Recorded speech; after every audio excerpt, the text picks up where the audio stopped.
Good evening. Hello. Welcome. Bienvenido. Willkommen. Uh, Eve, do you know any other like greeting words? Ohio? Ohio. Technically, Ohio wouldn't work because that's good morning. Okay. Well, what's like a greeting then? Kambawa, I think it is. Okay. Konbanwa. Konbanwa. This is the Fantasy Critic 2022 Weekend Review 4 with me, your host, Nifty Hat, and Eve That's me. with her opinions. I need a more gracious way to introduce you. I'm good. But I want to make you sound more good. I could be like me, With Nifty my hot Hat. take. Yeah, but I'm the hot takes guy. That's not always true. It's not true, but like that's what people have said. That's my persona. I don't know.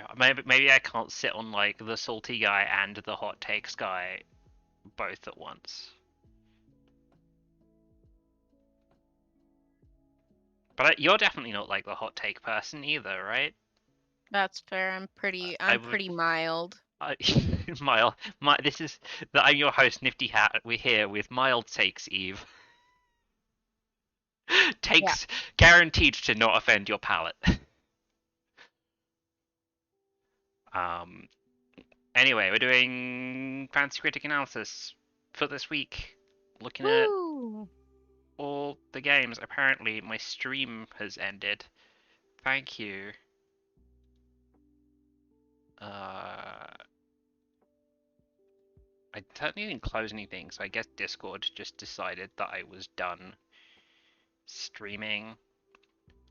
And I guess let's just go. I have this in order of outs to like I have it in date order because that's how you were doing it, and I kind of like doing it that way. That like makes sense to me. Sorry, say that again? You did it. You had the games listed in date order. We did it last week, right? Yeah, like when they're supposed to release. Yes. So I have it with outs at the front, and then in date order, and then. So I have it in date order for 2022, and then unannounced games, and then confirmed 2023 games. Because that's what makes sense to me is that unannounced and TBA could still theoretically that's how I have it. fall in this window. That's how I have it written. Okay. So, oh my gosh. This chat is unreadable over the top of this window. Me just...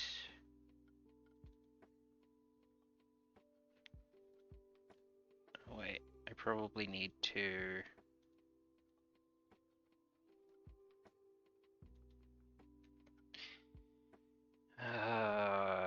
go here, and then here, and then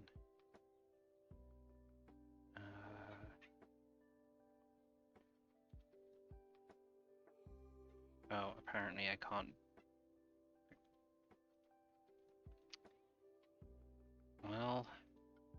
Well, bummer.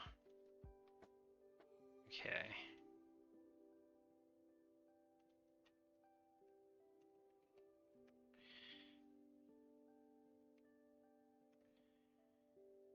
This is a little annoying.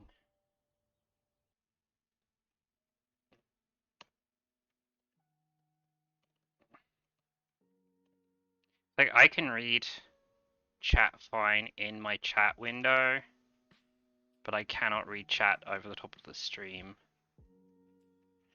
Do we have to worry about that? Are there a lot of people chatting? No, but if people do come in and chat, I want it to be visible. Apparently, I need to click pictures of bicycles because I have to train Google Cars now before I'm allowed to log into anything. Click all the pictures of bridges.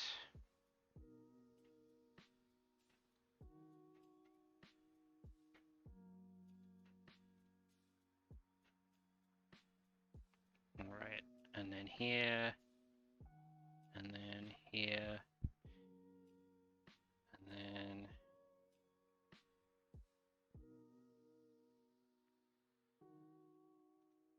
theme, comic, and then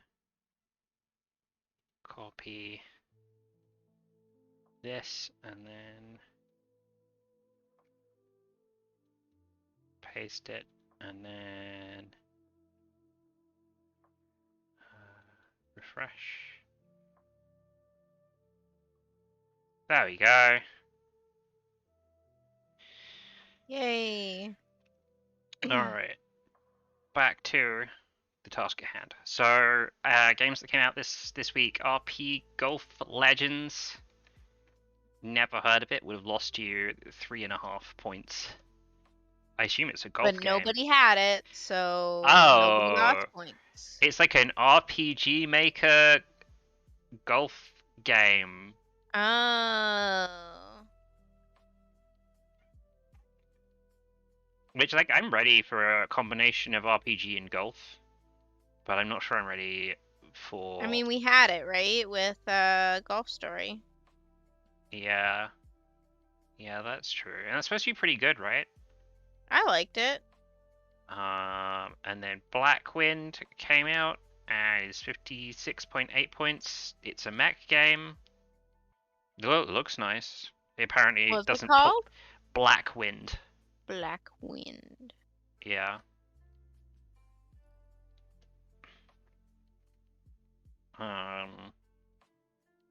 It looks like a brawler, mech shooter brawler type game. We got Dimension Tripper Neptune Top Nep, which I assume is a Hyperdimension Neptunia thing. Yeah, it is Neptunia. Oh, is it? Okay. Yeah. And that Hyperdimension Neptunia is the thing where everything is like they're all Sega console chans. They're all consoles. It's not all Sega, but yeah, they're all consoles. At least I don't think they're all Sega. Oh, it's like a shooter? It's like one of those old... oh, is it a shmup? Yeah, but it's like Star Fox, but more weird. Like Space Harrier. This looks okay. If this was on Game Pass, I'd play it.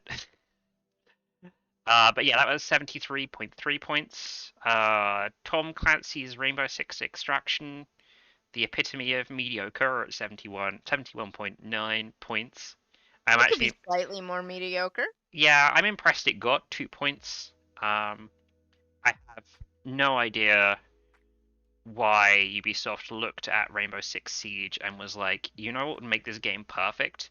If it took exactly 3 players to play and was like a less fun version of Left 4 Dead. But that's what Extraction is like. It's like a less fun Left 4 Dead where you play with exactly 3 people. Windjammers 2 came out. I had that on my roster for a year and didn't get me anything. And then I didn't pick it again because I was salty, but I should have because it would have gotten me 7.4 points. Paparazzi 7.4 is okay, I guess. 7.4 is again like 8 points. 8 points is fine. 8 points is definitively better than not picking anything at all. I think actually, 3 points is better than not picking anything at all. More than 6 points is putting you on the track to be in first place.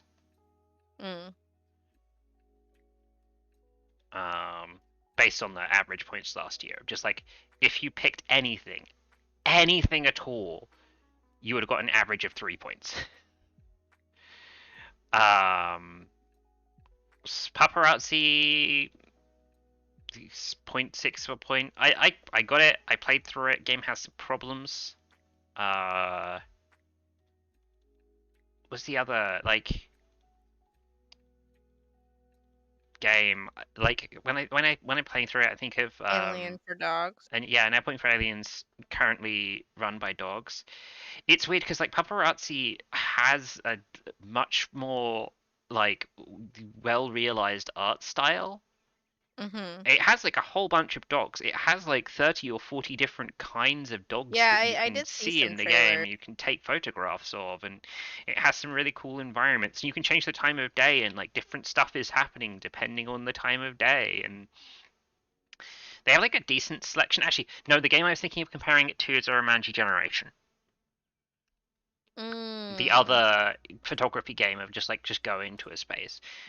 Like my two dual beefs with paparazzi. One is very easily solved, which is that like the menu where you complete all your missions, because you get missions to be like, oh yeah, take a photograph of a dog in a top hat, or Mhm. like take an old timey portrait of a dog with black and white film. That entire interface has like almost no audio. I think I had like one audio sound the entire time playing my game, and no like juice.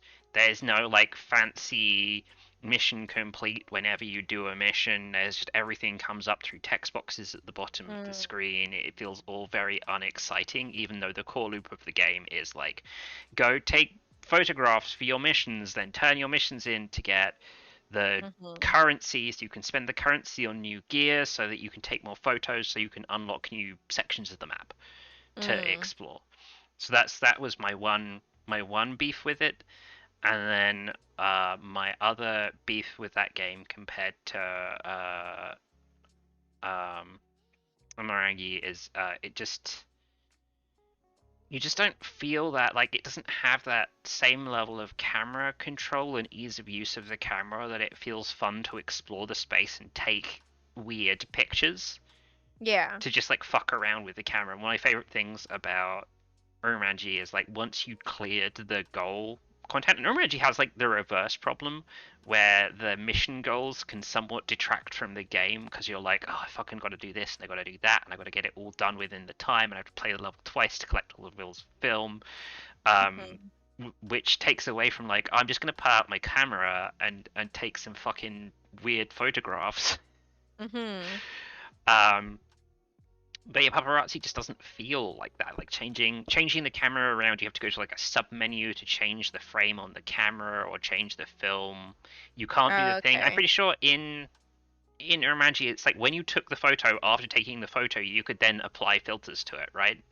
Whereas in Yeah, I think so. paparazzi, you have to like go to your camera thing and change your film to a different style of film, and then you can take photos in that style.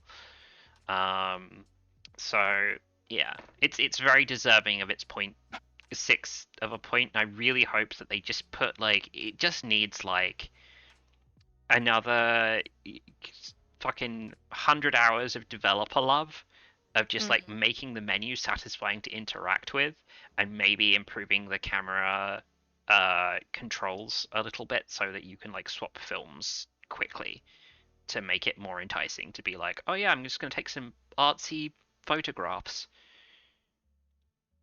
um to be like a solid game. Yeah, Aquamarine, which was that isometric underwater exploring game. Yeah, it looked really interesting, but like It looked kind of also not interesting, but it looked done before. so it came out. It doesn't have enough reviews on OpenCritic to score right now. It has 72 on Steam. But a lot of the negative reviews are like this game is too buggy to play.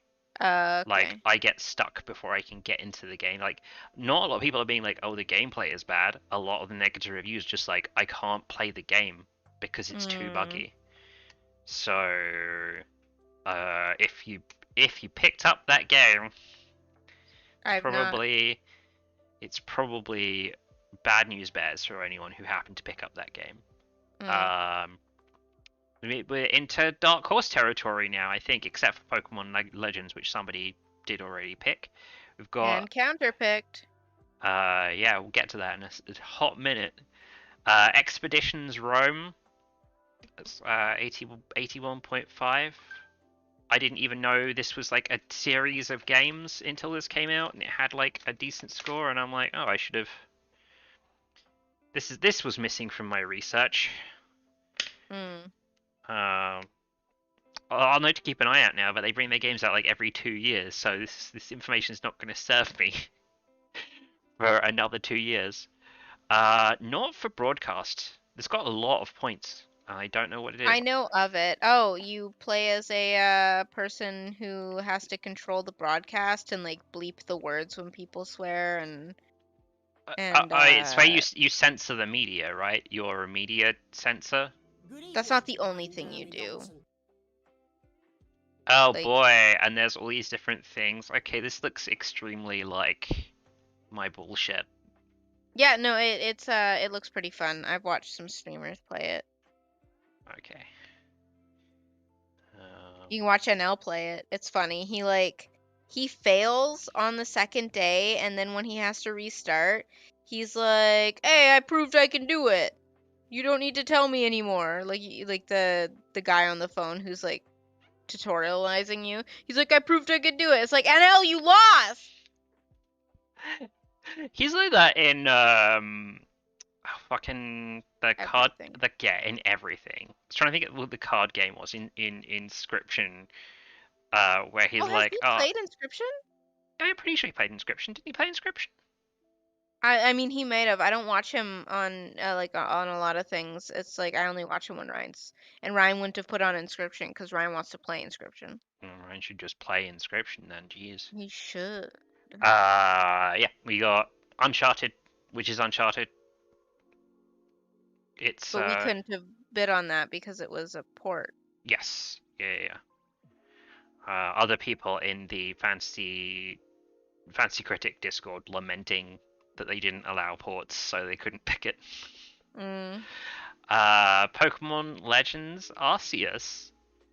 Apparently that got leaked early. Yeah, people were breaking the street date on it, right? Yeah, and apparently it is a good like game, but also like buggy or like messy. Yeah, it looked like it was going to be messy because it had like a lot of stuff. You know, it just had a lot of things. Yeah, apparently there's the part of the reason that might be the case is because of Ryan thinks that they were like pressured into posting like about it like way early. Oh, okay. That makes so like the thing that makes sense to me about this game being a mess is that it was supposed to be like Pokemon but Breath of the Wild. But Breath of the Wild, they had 4 years to plan and execute on that game. Whereas the Pokemon Legends Arceus, they had like 2.5 years to be like, hey, this is a completely different IP, because it's a completely different IP. With frankly a lot more content to deal with than Legend of Zelda. And I guess probably similar. No, it's more expectations because Pokemon games have to keep this like schedule of bringing them out. Whereas with the Legend of Zelda game, if it's not good enough, they just don't fucking release it. So I'm not surprised. It's a little bit of a mess. I'm glad it's a 80 out of something game. I feel like I might go try it at some point. I think I have it pre-ordered, so it'll ship to me sooner or later. I'm like not excited about the turn-based battles in Arceus. But is it turn-based? I don't know. If you use your Pokemon to battle Pokemon in the field, it goes into like a turn-based battle mode. What I was hoping was for something that was like the Studio Ghibli game, the with the witch in Ni no Kuni, where you like you run around the field and you yell commands to your Pokemon to like do stuff. Okay, that's what I assumed it was gonna be, but I guess not. I don't know. I read that it was turn-based. I've really, you know how I feel about new Pokemon games. I've not really been like, oh, you know, I need to get into this game and play it. I can't manage collecting when the collection is like thousands of things. Although you mean you don't want to collect like the 950 different Pokemon? More than that, because there's all the variants of unknown and all that other garbage. Yeah, but most people don't collect the variants. Yes, you know, and shinies, and I like collections where I can be like, okay, I'm done. I've collected the whole thing, and there's no like, oh, this collection is complete, but blah blah It blah would blah be blah. more complete. Yeah, it would be more complete if I had the entire unknown alphabet.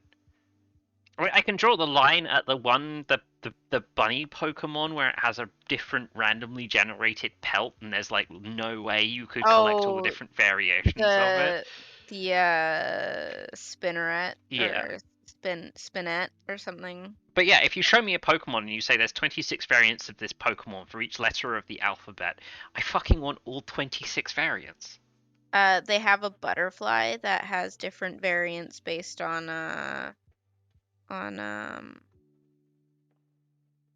I'm not actually sure what it's like. I know in Pokemon Go, it's based on like which country you're in, or not Pokemon Go. In Let's Go, not Let's Go. No, it is Pokemon Go, the one where you walk. Yeah, that's Pokemon Yeah. Go. So in that one, the butterfly is based on where you live or event ones, and then in regular Pokemon, it's like kind of based on where you catch it, but there's also other stuff. I don't remember.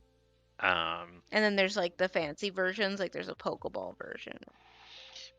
But yeah, I guess showing my age, new Pokemon is generally too much for me. It's too much stuff. I liked Pokemon when it was less stuff. And not just collecting Pokemon, but like less systems, less stuff to work out. I don't have to like wrap my head around Pokemon's holding items and like having natures and having passive abilities and not unless they cut some other bull, like they got rid of TMs and HMs and had a different system instead, but they just keep on like adding more and more shit on top. And I'm like, I I like can't. Pokemon Snap. Pokemon Snap's good. I mean, I never made my way through new Pokemon Snap, so I did. I like it. I still I'm think missing one Pokemon or something stupid like that, and I have no clue which one or where it is. new Pokemon Snap's a good video game. I didn't enjoy it as much as I'd hoped that I would. And that's what happens when you sometimes that happens when you're a gamer. The trick is to like not be bitter about it, I guess. Yeah, the new Yu-Gi-Oh! Duel Masters game that we couldn't pick because it's free to play got rated. It's worth 3.3 points. And then Strange Horticulture came out, which is a game that I'm very personally excited to play. Tell me about it. So you're a person who's inherited a like herbalist shop, and you have to find plants to cure people of their like to heal people and help people with their problems.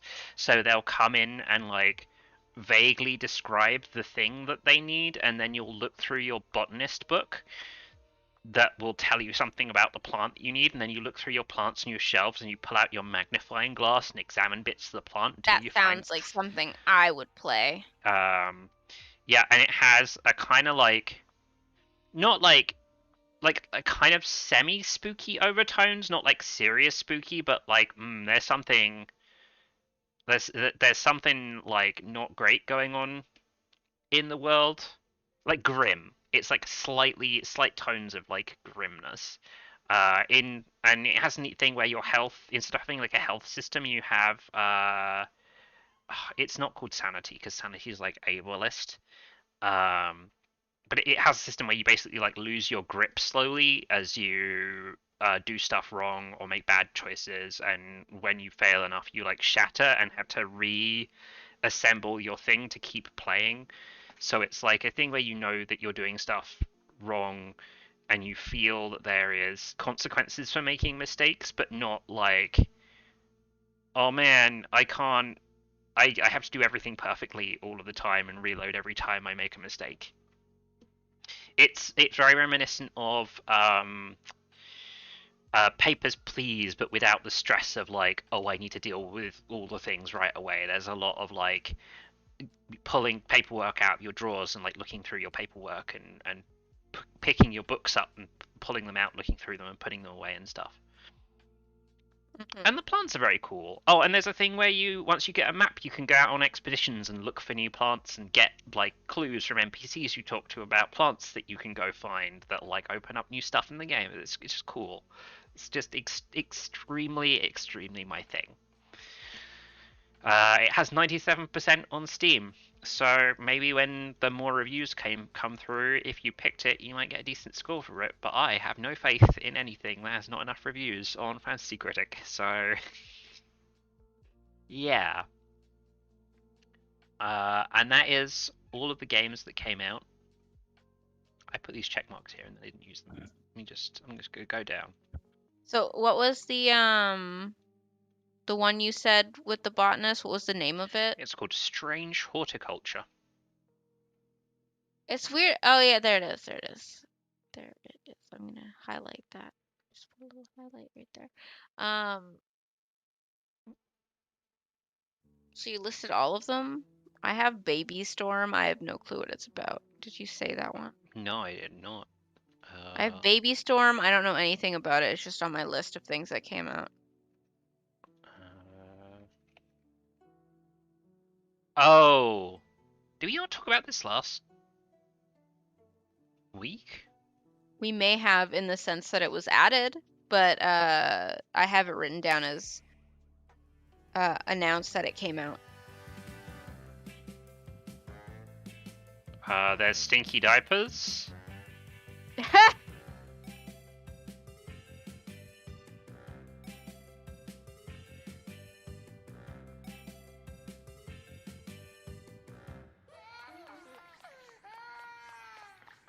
Did somebody like look at Overcooked and was like, yeah, but what if there were babies? I mean, maybe.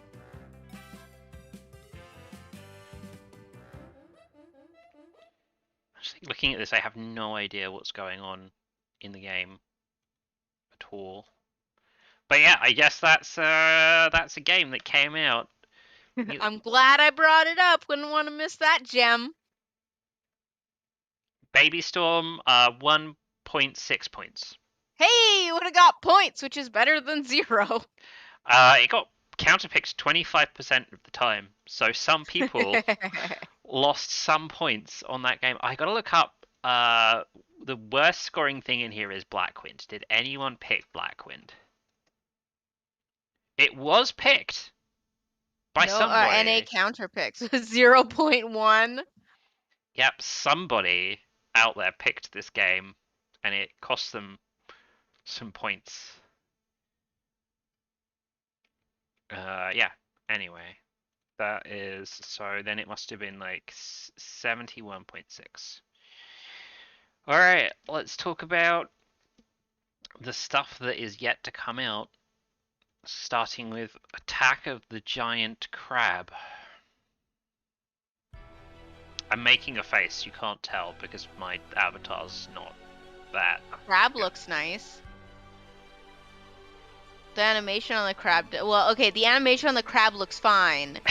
But not in the way that it is moving. Yes. Crabs don't walk forward. I mean, also, it just like doesn't look like their feet are making contact with the floor. Like the whole crab is just like sliding across the floor.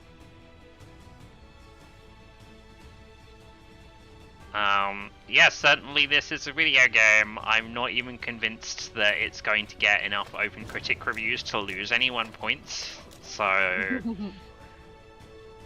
there's that. I think one of my favorite things is how like empty the world is. But yeah, like it looks like the point of this is to run around and destroy as much shit as possible, and it's like there's like 5 tall buildings and a couple trees.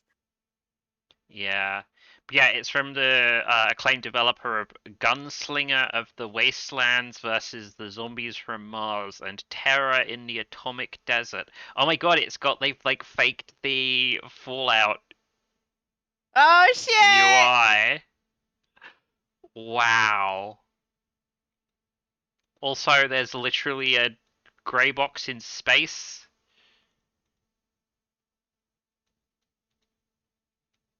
This sure is a video game. You can own it for $4. Well, less than $4. Hell Crunch. Oh, nice transition. Oh, yeah, another good smooth transition. This really reminds me of like... went up again, it should have went to the... Oh my god. This really reminds me of people making their like Microsoft PowerPoint for the first time and discovering that they can put like white transitions and things.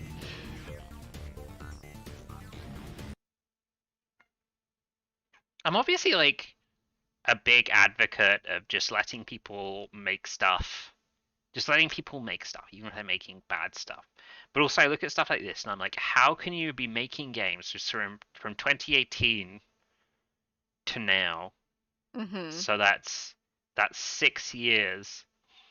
And like your attention to detail in your artistic quality in the game has not really increased in any meaningful way. I guess they learned how to use particles, but the first game was a shooter which had particles on.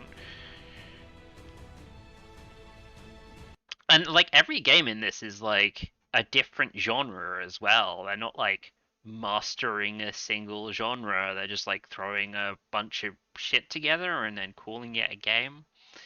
Like I don't know, man. The developers I advocate for are not these guys. I do not advocate for these guys making stuff. Okay, so Donut Dodo. This is neat. I actually had to do some research on this. It's like a old school, very they're like hardcore platformers. The animation on his hat. Yeah, when he runs. It's weird looking at a game that like it has the palette of like the really old low-bit games, but has art that is way too detailed for that era. Oh yeah. Like, you know, in a game with more chunky pixels in, you'd use all this contrast because it was the only way players could tell things apart easily. I don't like the animation of the mouse. It looks weird. I like what they were going for, but the execution is odd. Also, I guess this is they just played the game for a bit, and that's the trailer? Yeah, it looks like they just played the first fucking level or something. Yeah. The animation's decent. I probably wouldn't want to play it.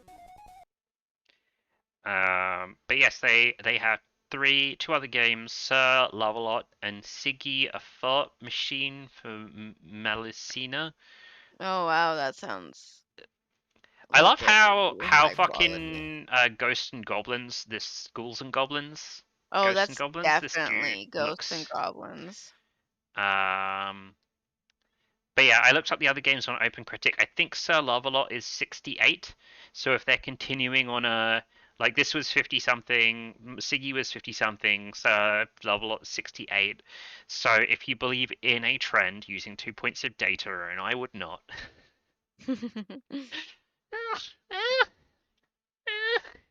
Maybe. I don't know. Tell you what, I'm not fucking betting on it. Okay, Soul Cresta. Ooh. On the PS4.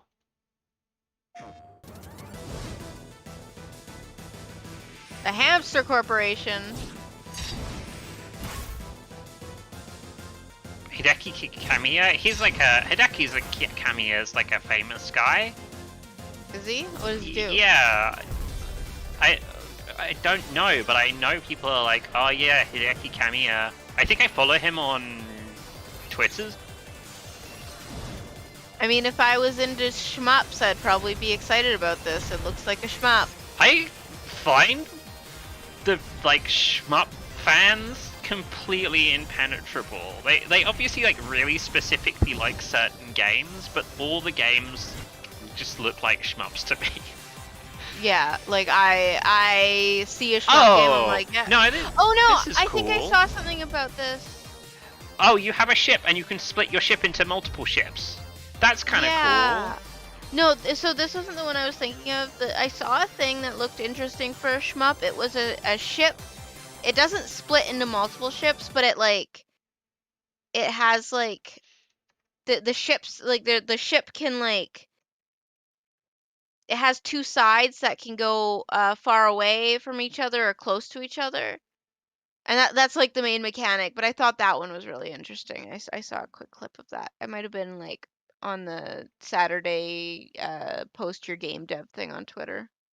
Hideki Kemi is the Platinum Games guy. Wonderful 101, Bayonetta. Oh. Don't know. I still need to play both of those. Yeah, he's creative director on it. Interesting. Oh, he's also the voice of Godot in Phoenix Wright, Ace Attorney Trials and Tribulations. Did you look at Dreamscaper or Breakout Recharged? No, should they be on my list? I have them written down. Remember, I write everything that pops up though, so I don't know if it counts. Okay. Are they when are they? February 3rd for Dreamscaper and February 10th for Breakout Recharged.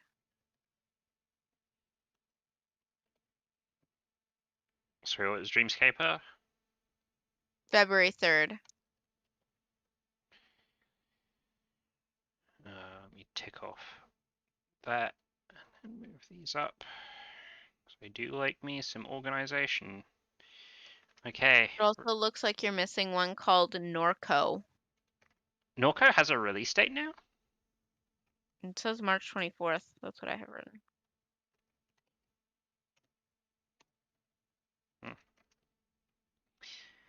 Alright.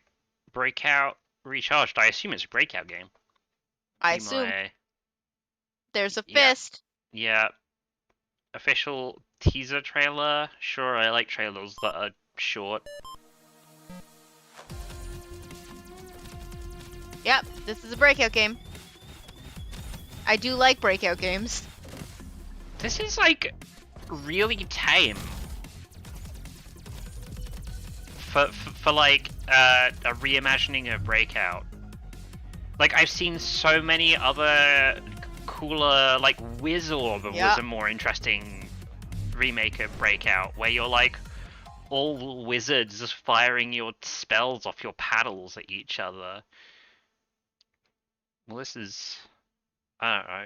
It sure is a video game, and it sure looks like Breakout. You can pre-purchase it on Epic Games, $11. How about that? Dreamscaper.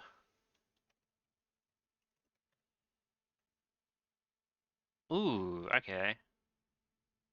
So on the Nintendo Switch, that means you might play it. Means you might buy it and just leave it. Not on the Switch. You might buy it and leave it on your shelf for several years. Maybe. Oh, I think I played the demo of this one. I have to watch a little bit longer. It's gonna be brawling. You brawl in your dreams. Yeah, I've played the demo on this. Not really my thing. Like I was hoping it'd be my thing, and just not a huge fan of it. Like it looks like something I'd really like. I'm just not like, it's not calling to me. Yeah. I think it's like really hard to get these like brawler combat systems right. Yeah. It's just like it definitely feels like an indie game. Like something like Death's Door, like the same kind of camera, like is like a little bit above you, that kind of thing. Like that to me doesn't feel like like it feels like a high-end indie game. But this one here, when I was playing it, it just feels like, you know, it definitely didn't have the biggest budget. I think this is, if you were going to pitch in for a thing that is like a 3 to 6 pointer, this would be a good solid choice. I think. Also, if you want to do that thing of making people worried about counterpicking you on a game that's probably not going to do that well anyway, maybe. I should do some more research on Soulcraster, to be honest. Probably. Ultra Wings 2. Oh, it's a VR game. Ooh. Maybe it'll be on your list. Is it like a VR game where you fly toy planes?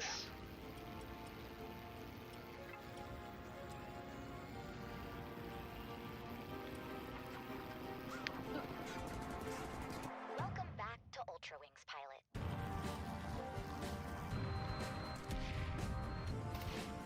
I mean, this... Okay, no, I kind of like that. You're like flying and shooting out of the cockpit with your stupid little handgun. Yeah. Yeah, it looks cute. Oh yeah!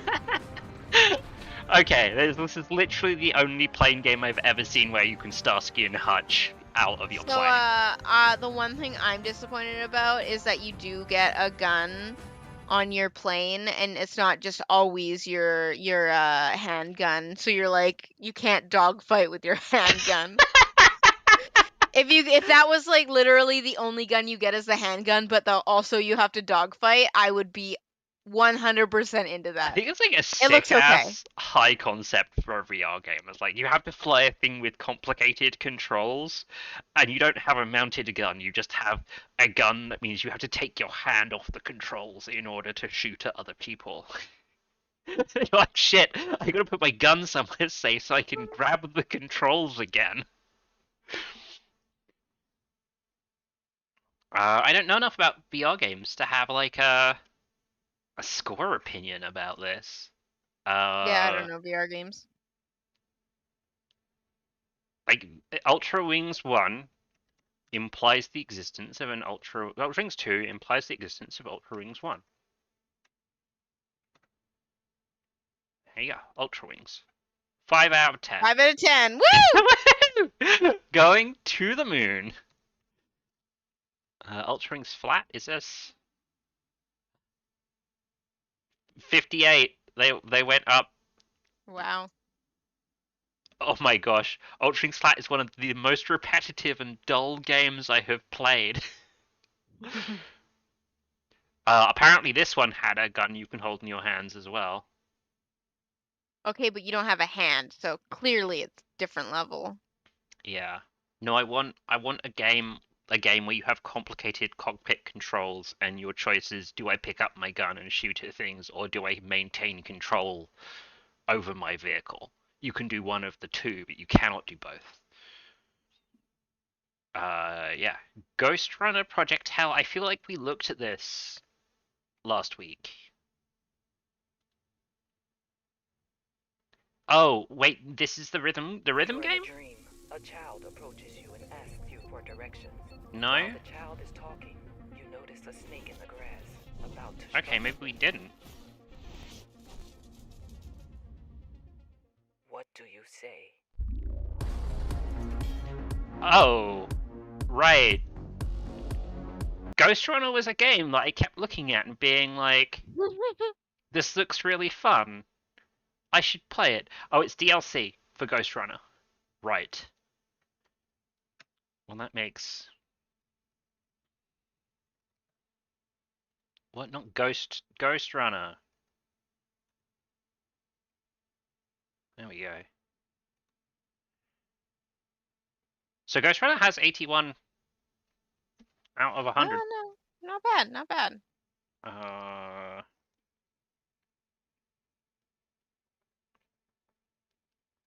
Look at my draft. maybe you put a bid on that one.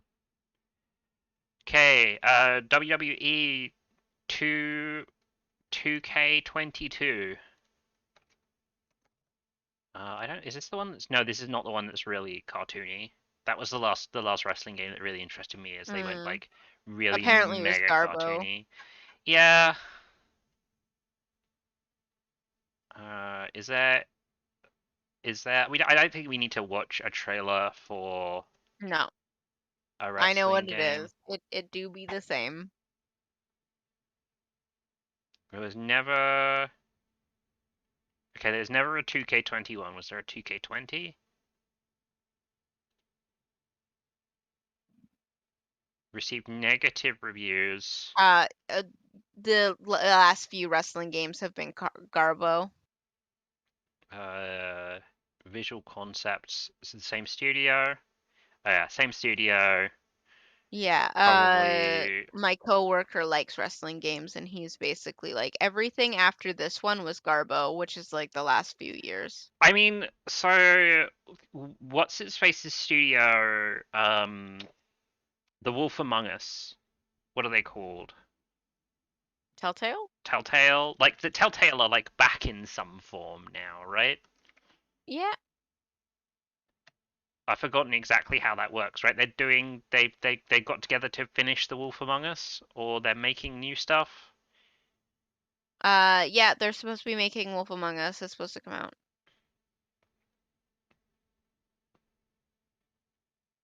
Okay, so they're acquired by LCG that revived the Telltale Games name as part of its business in 2019, maintaining many of the company's previous licensing and offer former staff freelance positions. Freelance positions. Oof. Imagine that. Did you bring this up because you want there to be a wrestling Telltale game? Yes.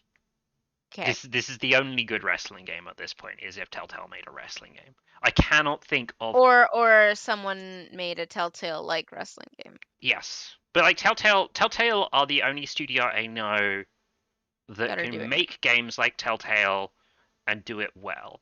There have been other pretenders to the throne of making these like choice-based narrative games, and everyone else who has done it well by doing things differently. Like Life is Strange had its time rewinding mechanic that let you redo choices if you didn't like them, and it had like its own like visual style to the game.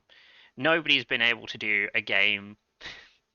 This is going to sound like kind of a burn, that was so lacking in basically every other department other than story as The Walking Dead, and still make a game as compelling as The Walking Dead. And I do put that down to the original Telltale team who built that game. They through planning or accident or miracle of fate or whatever, they made a narrative game that was carried entirely by the strength of its storytelling. So when I'm like, only Telltale can make this game, it's because only Telltale have had the track record of, we will make the story carry the game and nothing else. Their Borderlands game was also really good, I think. One of the best Ryan Borderlands really titles. likes the Borderlands game. I don't know about the other stuff. I never played.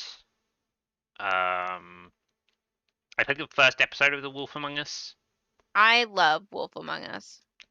It was decent. I didn't play Back to the Future or Jurassic Park. It's weird because apparently Back to the Future is kind of poopy. Those things are like supposed to appeal to me, but they don't.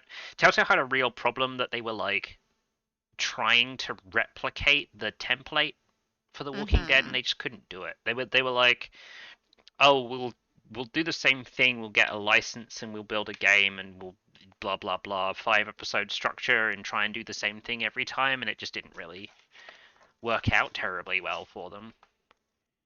They were trying to do a lot though. Like, I'm looking at their Wikipedia article, there's like Sam & Max, Wallace and Gromit, Homestar Runner, Bone, Walking Dead, Back to the Future, Jurassic Park, Game of Thrones, Guardian of the Galaxy, Batman. Oh, Game of Thrones was supposed to be pretty poopy. Stranger Things. There's 11 different franchises that they're trying to build stuff for. Oh, I heard the Batman one was really good though. Yeah. So, but yeah, that's why I bring up Telltale. Is I think if there was a wrestling game that I'm like, this is gonna be it. This is gonna bring wrestling games back, baby. Because there was a point where wrestling games were like cool and exciting even if you weren't into wrestling, because they had really good character customizers and they were just like genuinely a bunch of idiotic fun to play. Right? They were like I mean, I've seen the character creators in some of the old ones. They look pretty ridiculous. It was like Smash Bros before Smash Bros existed. It was like this existing fighting franchise that everyone could crowd around a console and mash buttons at each other and have a fun time. But it's not been like that for a long time because the way we consume video game entertainment has changed. Siberia, the world before. I assume this is like the existing Siberia Click and Point adventure franchise. Sure looks like it. Yeah, that looks like it. I see it on the Xbox all the time at my store. Of someone I'm looking for. I think Microsoft acquired this studio. I mean, like on the original Xbox, like the original. Yeah. Siberia, yeah.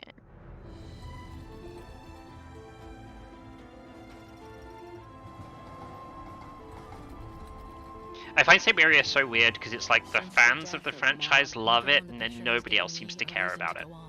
Like some kind of calling, something to hang my hopes on. Something to hang my hopes on.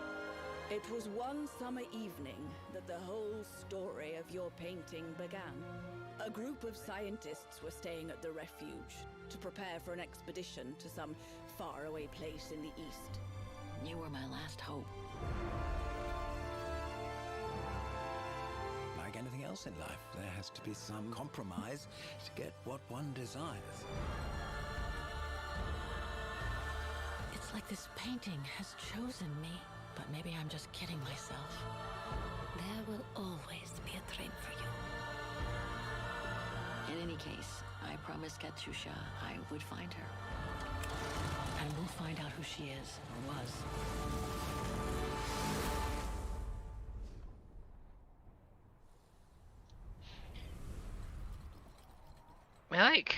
I don't know, my general beef with adventure games is every time that people are like, oh, this studio, they're gonna bring the click and point adventure game back. They're gonna make it fun again.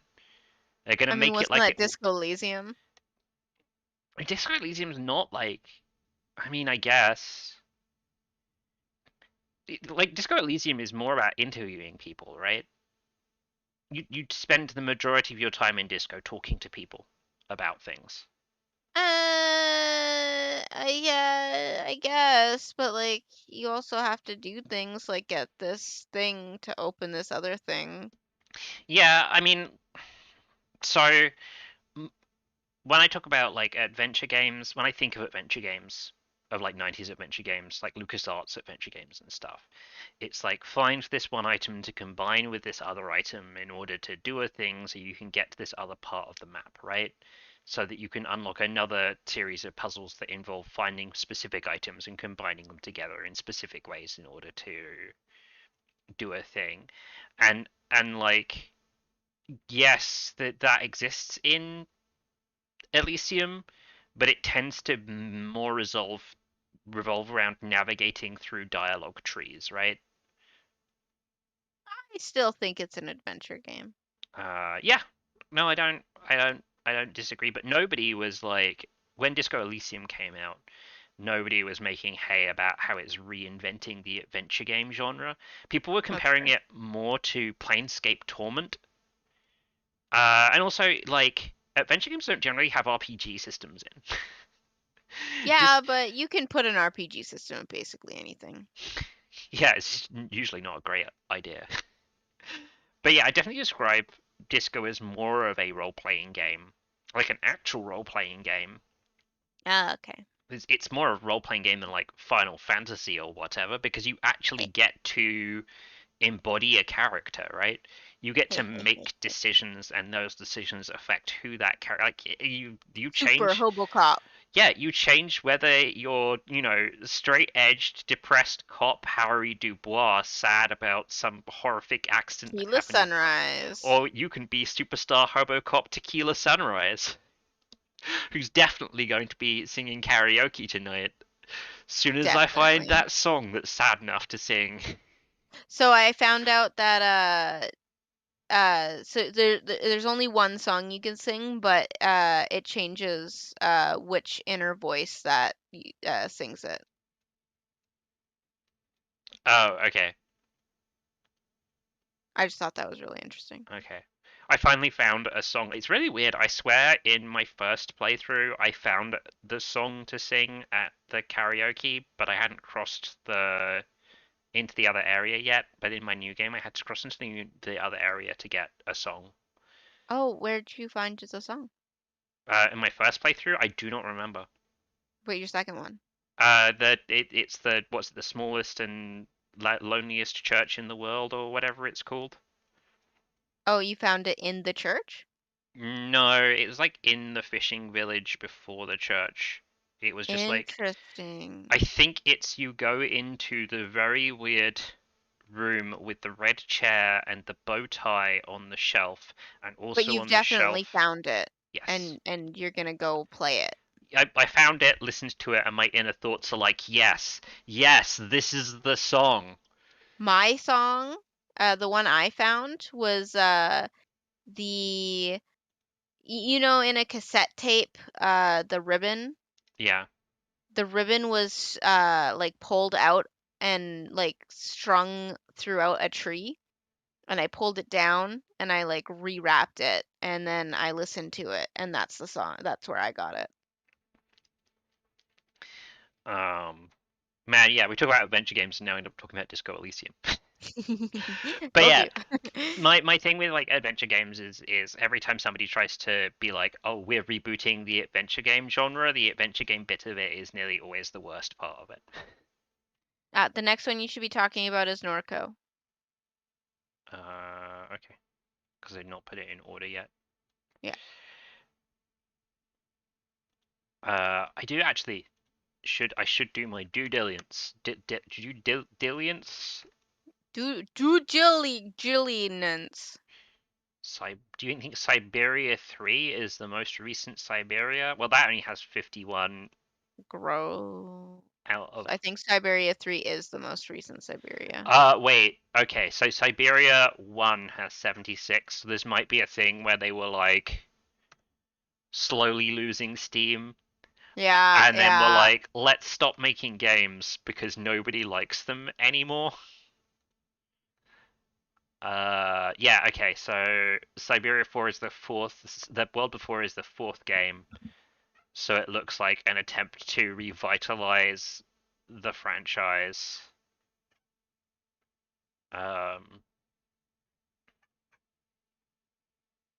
Same developer, so draw from that. What would you like? Norco, I'm pretty sure is one of the games I was playing in the Steam. Yeah. This is the Southern Gothic game? Furry. Yeah. This game's so... I think I remember, I didn't play this, but I do remember looking at it. Yeah, this game's so grimy. It's like you've moved back home because your mom died or something, and you're trying to just like work out some shit that's going on. Ooh. Oh, that's neat. I remember, okay, so this might be the one. I remember listening to a person talking about making a game, and he was like, I picked pixel art because I'm not very good at art. And I was like, this looks amazing.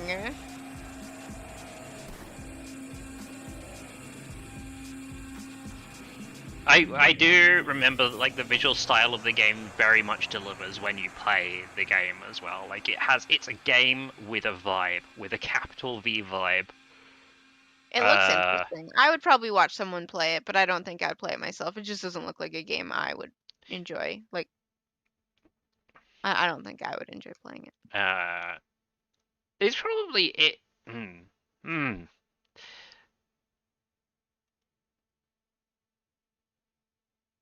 Oh, this just takes me to the Raw Fury thing.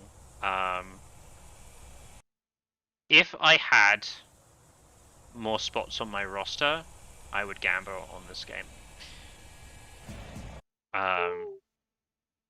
What, you don't have spots after Nintendo stole like half of your things?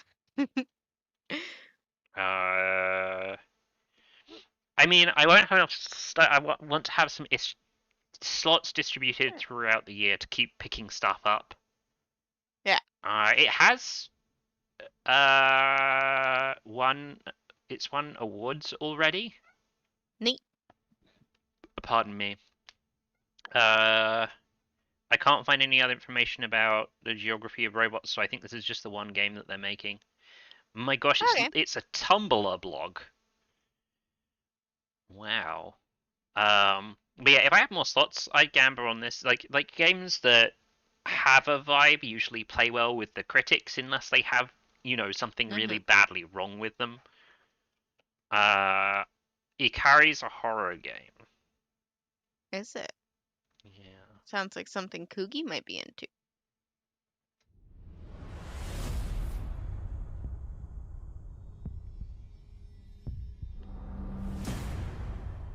I would have a fun time watching Kugi struggle through a game again. I love watching Kugi play games. I really liked it when we watched him play that game where his wife was mad at him after moving into the house and he decided to go hunt ghosts rather than deal with his wife being mad. I like the one where we watched he was in the forest and he's just like always angry.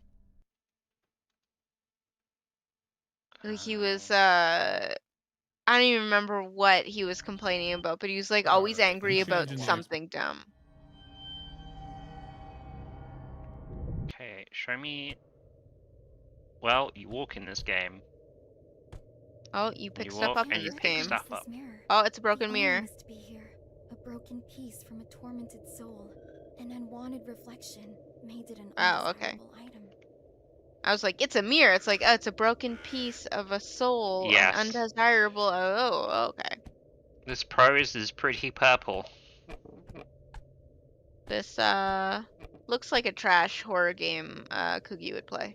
This cabinet contains the most sacred possessions of the shrine. Oh, it really does, right?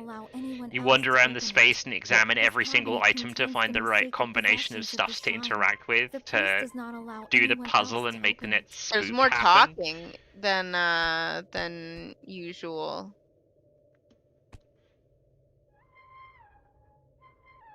There's so many I'm like gonna ask him. I'm items gonna in ask these him what cabinets. game that was, where the guy was just like complaining about literally everything. Oh, like he opened the doors and something spooky happened. End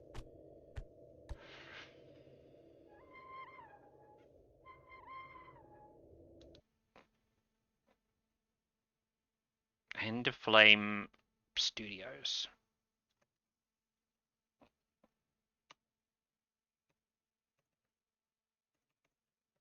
I can type real good.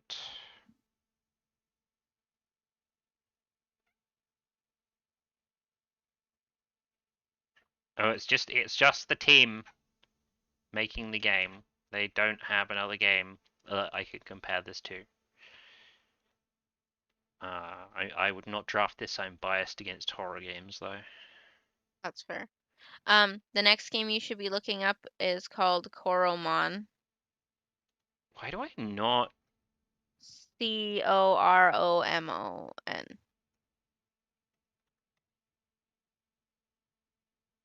Yeah. That's the Pokemon, not Pokemon.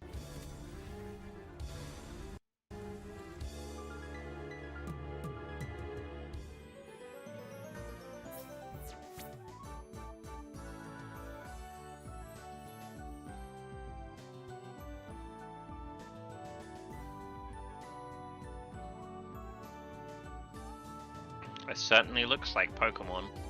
Looks good. Like it, like the pixels and stuff. Like Yeah. this stuff looks really nice.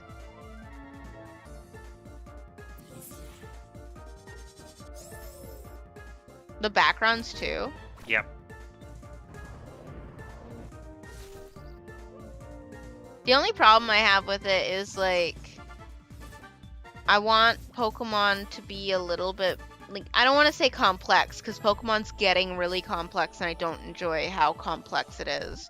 With, like, this Pokemon takes 4 times damage because it's this type, and this other Pokemon is this other type, and this other type, and it has like 50 different types of moves it can learn, and this and that, and this one has perfect EVs. I don't mean that kind of complex. I mean like actual gameplay complexity of like I like when RPGs add like a timer button when you like should block or attack, instead of it just being like, oh, RNG, you did a crit, good job. And so I really don't want to just play, like, I'm going to keep playing Pokemon games because they're fucking Pokemon games, but I don't want to play a game that's like Pokemon because I don't have the attachment to it. But it looks really nice. Yeah. So I don't know if you missed it in the trailer, they mentioned how it has built-in randomizers. Like, it looks Oh, that's like it cool. has some sort of, like, roguelike loop you can do, so you can replay the game with things being different. That makes sense. Like, that's the thing that a lot of people who play these games end up playing them for. Like, people like Pokemon for, like, Nuzlocke and shit. A built-in Nuzlocke would be kind of cool. Something that they also mentioned in the thing is Golden Sun being an inspiration, which when I look at those battle things, I'm like, oh yeah, no, this is Golden. This is so Golden Sun. This is very Golden Sun. Oh, okay. I know Pokemon also does like a similar perspective. Oh yeah, Pokemon does a very similar perspective. Games. However, you're usually the Pokemon that you have is usually a little bit closer to you, and you can see your menu at all times. Well, not when they're attacking, but at most times. I gotta. Oh, Golden Sun's flipped in like the other direction. The only thing I know, really, like I played a tiny bit of the first Golden Sun, because my cousin wanted me to, and I was like, yeah, sure. The only thing I know about it is that the first one you play as these guys trying to stop these other guys from doing a thing. Or you're ahead of the other guys. You're trying to do the thing, the guys are trying to stop you. And then in the sequel, you can like load your save file from your first one into the second one, and then in the second one you're playing as the guys who are trying to stop the guys you're playing as in the first one. Golden Sun has a really neat thing where your skills, you could use them outside battle to do puzzles, and you'd like use your spells and skills to do puzzles and things, and that was really neat. It was very neat. It was very cool. It was a very like tactile feeling game for an RPG. Like in Coromon, it looked like there was that. Like I saw some of the overworld stuff, and I saw like a fire blast to get rid of some hedges and stuff. I'll highlight it as something I'm potentially interested in, because like the puzzle solving part. I don't typically like Pokemon puzzles because it's usually just like walk through this maze in the right order. Yeah. I don't know how I feel about like top-down game puzzles in general. Although I had a lot of fun playing Anodyne. So maybe. You never played any of Anodyne, right? No, I think it's like on my wish list on Steam. But yeah, it's like heavily inspired by the old, like the Link's Awakening on the Game Boy Advance, like the top-down 2D. Every dungeon or area has a gimmick, and the gimmick describes like the whole puzzle of the dungeon or whatever. Like, you have the pillar dungeon where you have to knock sections out of the pillar to drop the dungeon down. You have the water dungeon with the water that you have to. Yeah. So every dungeon has like a little the thingy you have to work out, and when you work out the thing, you can solve all the puzzles in the dungeon, and it feels really good and satisfying, and that's the sort of like when it comes to top-down puzzle solving, that's what I'm on board for. I am not on board for 17 different versions of the Team Rocket maze with the arrows on the floor where you can only go through it and the certain things. And Well, yeah, but like in like the gyms, you just go in and there's like guys standing around and you walk around and like for instance in Pokemon Shining Pearl, I was playing, it's like uh the gym is like you have to go down this path and press this button and it'll open up the next path, and as long as you just go down the next path and press the next button it'll open up the next path, and the only obstacles in your way are the guys standing there that fucking have like a Magikarp.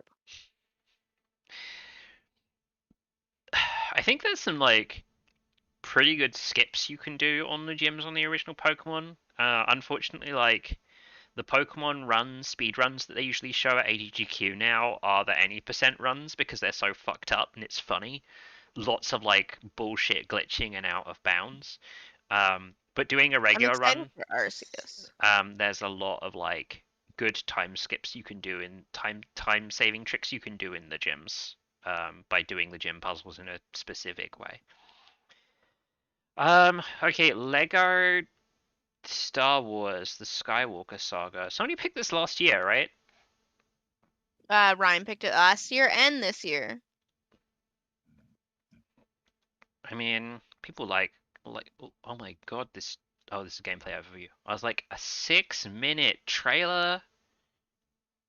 Die of old age whilst the trailer's still playing.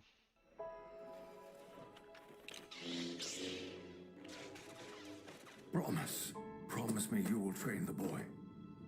Apparently you can flick on a mumble mode. Thank God. I think Lego games should not have voices in. I love the way that everything has to be like stupid and over expressive to communicate the story. Yeah. The rebellion is reborn today. So like the war is just beginning. I'm kind of excited about it only because it feels like you can open worldy stuff. Most Lego games, aside from like the Marvel ones, are like you're on this path, do the path. And so I'm kind of excited for an open world Lego game where I can literally just like play Lego.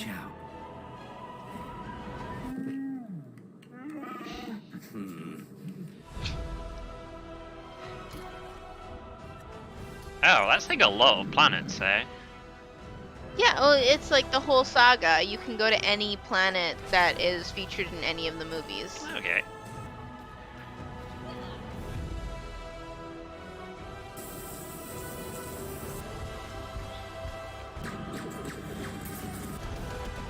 I just like never in my life was I like what I need from a Lego game is for it to be open world, because my Lego game experience is like, what's a multiplayer game that everyone can play and have fun and is not taxing on anyone and is co-op? Like all the Lego games are like that. You can like put it in. Yeah, Lego games fuck around and everyone will have fun. I always suggest Lego games when parents are like, "What should I get for my kid?" I'm like, Lego games are always good because they're not boring. Like they're easy. Yes. Little kids can play through it, but you will not fall asleep playing through it because like it still activates your brain palace. And also, nearly all of them have literally drop-in, drop-out co-op. So you can sit down and play for a bit, and then you can leave, and then you can come back, and you can play some more, and you don't have to be like, oh, I have to finish this level or this area or whatever. Just, I don't know. That's my thing. I guess people are hyped for it. It could be very cool. Euro Truck Simulator 2. I'm not looking up a trailer for Euro Truck Simulator. That's fine. I am going to look up the Open Critic for Euro Truck Simulator 2. Oh man, oh wow. There's a lot of expansions for Euro Truck Simulator. And they're all really and they're high. all really well rated. Fucking 80% looks like the lowest one. Eurotruck Viva la France would have been 3.9. But no, that would have been just less than 80. So that would be Okay, so approximately 80 is like the lower end, but it looks like sometimes it hits 90. This is that review? Is that the game that we average? were watching Kugi play where the guy was really complaining constantly is called Someday You'll Return. So this expansion would have not got enough reviews to score on Fantasy Critic. This one did though. Road to the Baltic Sea. That's the 2019 one. Beyond the Baltic Sea.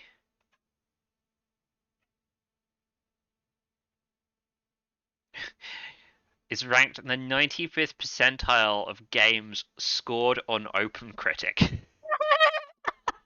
It has mighty 87 points. I was going to sit here and shit on Euro Truck Simulator and I would just look like an idiot. I wasn't going to shit on Euro Truck Simulator. I know that those sim games are actually pretty popular. Well,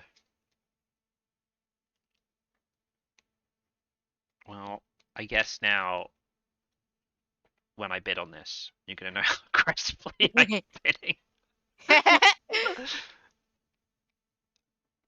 I mean, it looks like it's a good point. I'm not like that. I'm gonna vote with my heart, even if it costs me first place. I'll probably end up being in third place again because you and Kenny just like wreck house. I don't know, maybe I'll even be in fourth place. Nintendo seems intimidating. Nintendo just lost 14 points. Yeah, I don't know. They're like aggressively bidding against games that you want, so I assume that they're picking, that's your measure is you usually win and somebody is taking the games that you want. So yeah, essentially. If somebody I cannot fault that logic, okay? So I definitely understand the logic. Okay. Tales of Immortal? Is that?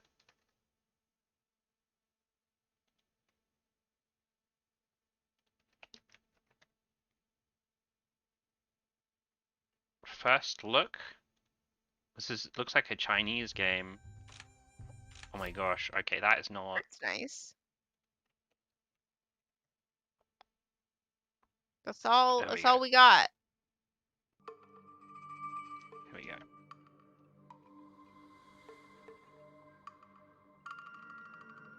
go.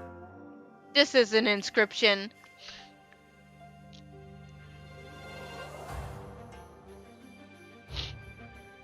I think some of these, like, Asian games are really gonna start taking the market by storm over the next few years. Like, a lot of them are showing up in the Steam top 10, like, pretty frequently.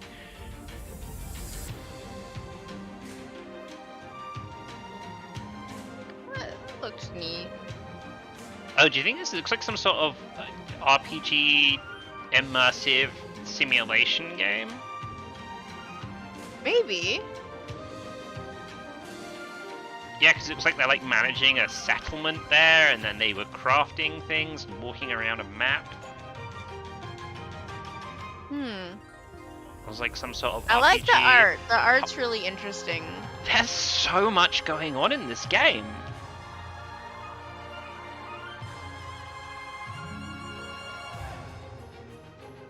I like all the yokai and shit in it. I like it. Yeah.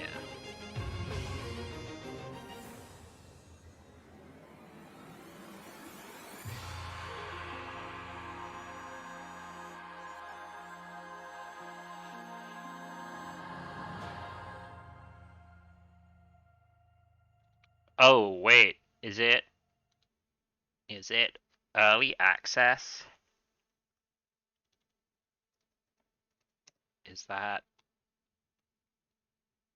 save 20%? Oh, maybe the release date is it's coming out of early access?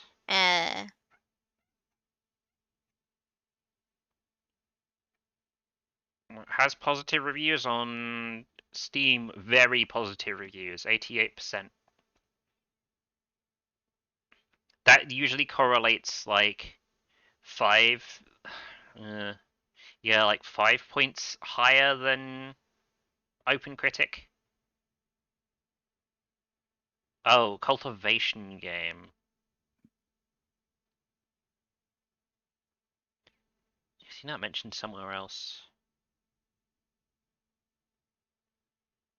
Somebody said too repetitive. You definitely shouldn't buy this game. I bought it on 12/23 and 11 days later I've wasted 125 hours, but Young Masters are still kicking sand in my face and my one Jade Beauty is pure evil, but I gotta stick with her as she's the only one who ever shown up to help me fight. What do?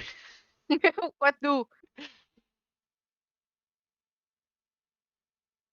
Okay, it seems interesting. Okay, it sounds like a wuxia like simulation game. And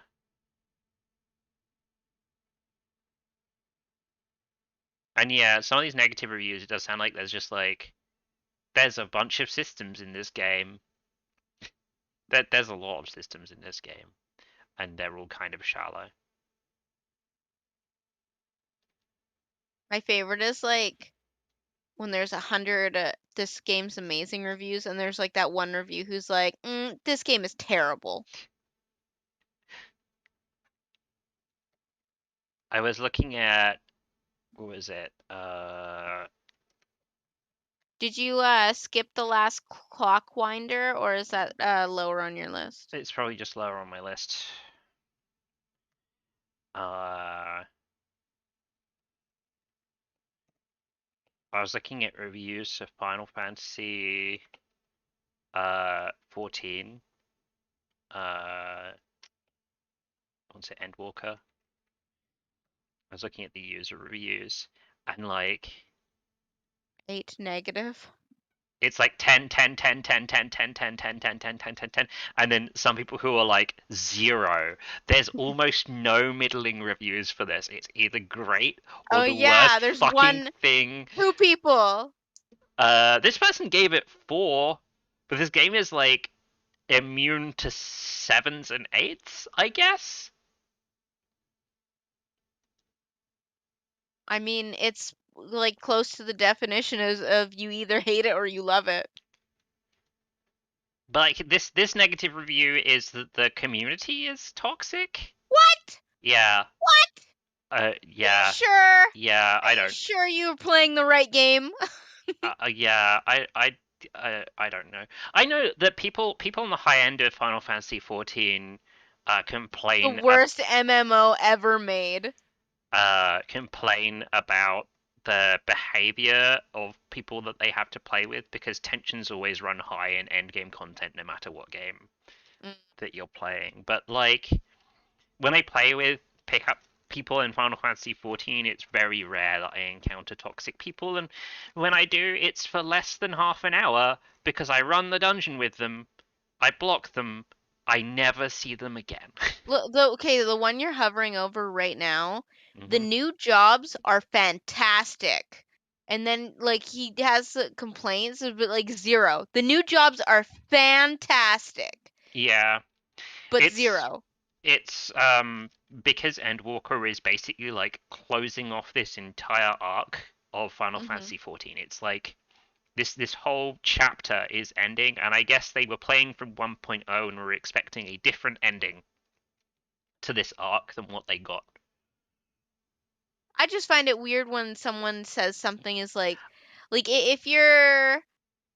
if anything in the game that you're doing, you're like, this is fantastic. I don't think it deserves a 0. If there's at least one fantastic thing about your review, I think it deserves at least a couple points. I love the thing on Undertale where he puts like the negative quotes from the reviews next to the scores in the trailer. I gotta find this. I love it. It makes me laugh every time I see it.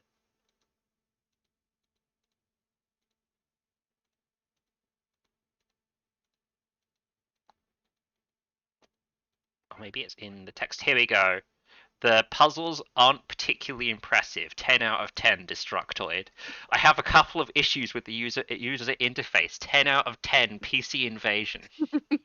If there's criticisms we had, it's that sometimes Toby Fox doesn't know when to let a joke go. 10 out of 10, the Jimquisition. This is where we're at with game criticism, though.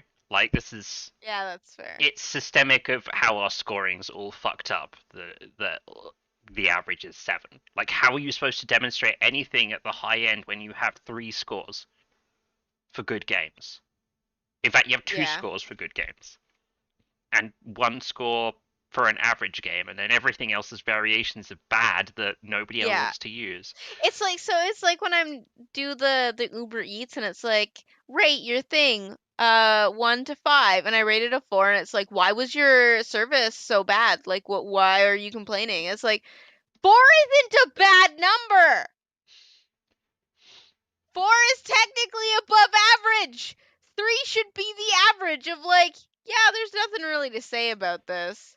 I like this person gave Final Fantasy XIV Endwalker 0 out of 10 and wrote, "This game is divine," followed by a bunch of exclamation points.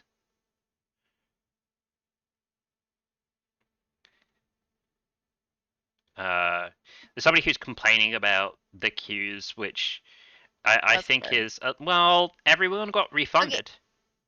Okay. Everyone got refunded. Everyone got their game time back. Oh, yeah, you do have the last Clockwinder. I put the last Clockwinder above anything that didn't have, because it says summer 2022. So I put anything that had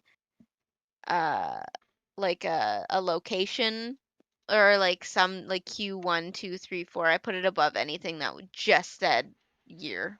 So I watched a little thing from the last Clockwinder. You know, I've been talking about, I should get a VR headset and do some VR stuff. Mm-hmm. This is probably going to be the game that I want to get a VR headset to play.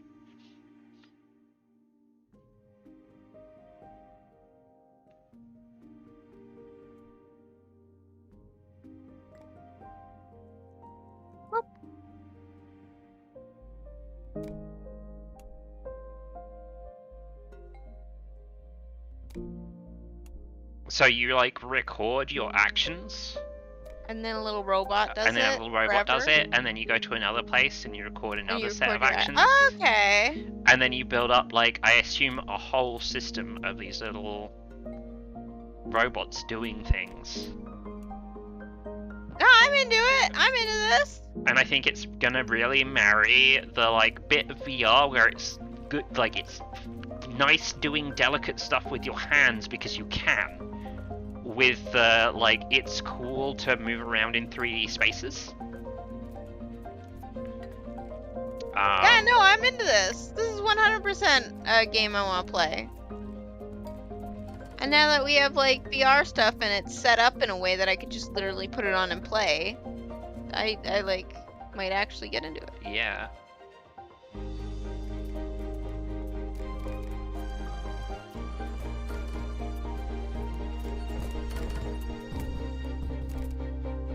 I like how they're building weird, like, fruit molecules.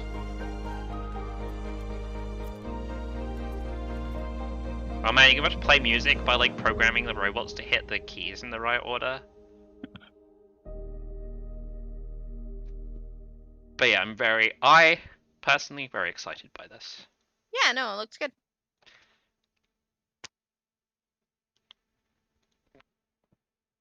Also, maybe Fantasy Critic excited by this. We'll see. Add this to my unreleased list. BR.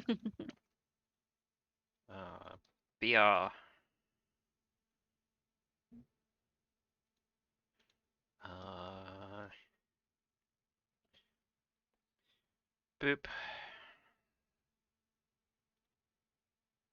But yeah, I also think this is probably a good pickup for Fantasy Critic, maybe. Brewmaster Beer Brewing Simulator.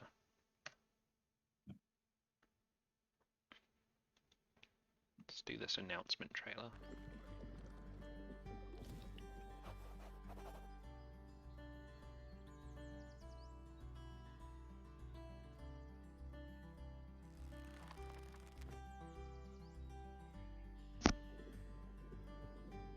Oh, it just says early concept visualization. So, like, see this thing? I think this thing could be kind of fun in a VR, especially if you actually have to open the book and, like, look at what you're doing. I don't know how fun it is to, like, manipulate a book in VR. Just because the actual action of turning pages in a book in real life is sometimes it's so delicate that you fuck it up. You're like, I'm just trying to flip this page over and I can't, right? That's fair. That's fair.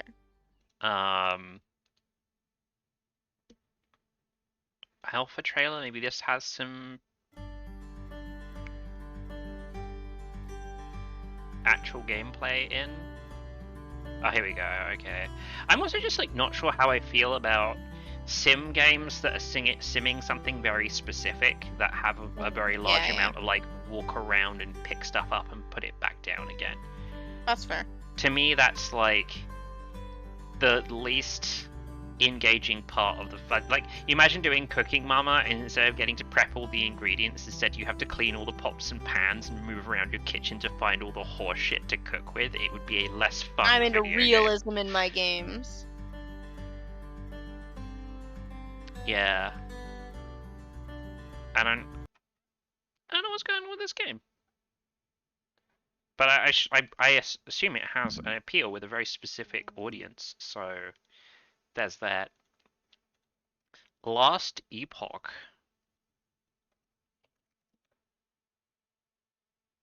Alright, this is an early access game. A world lost.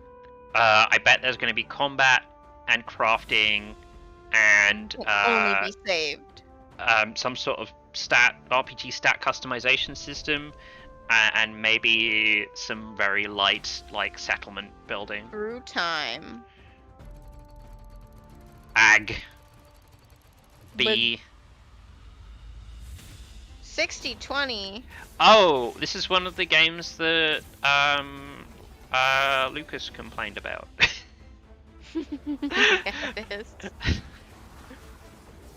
We didn't even start teasing him about it. He initially was like, he like ripped off complaining about the perspective.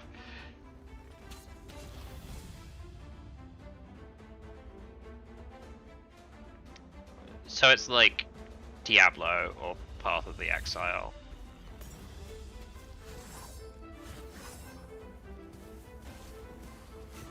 It looks like one of those games. This reminds me of the other indie game you were looking at, where you're like, oh yeah, this very much feels like an indie game. Like everything in the combat just feels. Dreamscaper. Everything just like feels kind of unpolished, and like it doesn't have enough impact.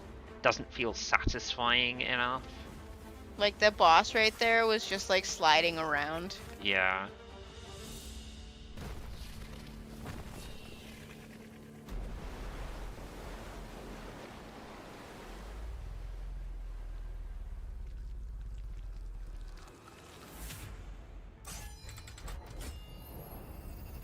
Yeah, I'll press the Z on that. There's Witcher 3 DLC?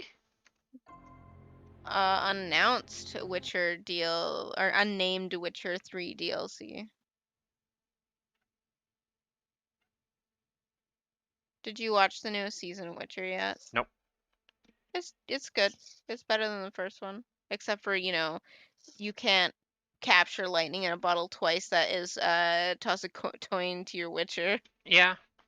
I mean, like, I don't feel like they needed to do that because the second season just needed to fix the structural problems from the first season. Which they do have a good song in it. From my perspective, I don't think they needed to fix the structural problems from the first season. I think that the way they presented everything in like a non-chronological order without actually ever explicitly saying the dates and times of everything made it more interesting and exciting for me to watch. Like I felt more engaged because I was actually thinking about what was going on, like trying to make sense of what was going on. I know it lost a lot of people that Yeah. way, though. Yeah, well, fuck those people. I don't care about what TV they like. I care about what TV I like. That's fair. So I suspect I'm gonna watch the season. I'm gonna watch season 2. I'm gonna be like, it's not as good as season 1, but it's because the things that I liked about season 1 are things that other people didn't like. I am known for liking things for reasons that piss other people off. That they're like, I specifically don't like this thing for the reason that you like it. And I'm like, cool story, bro.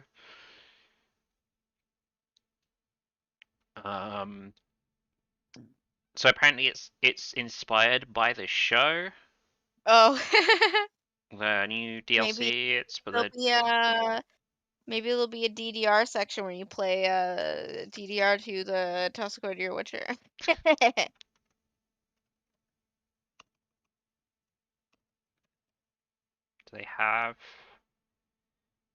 They only have The Witcher 3, The Wild Hunt was it's like Blood and Wine or something.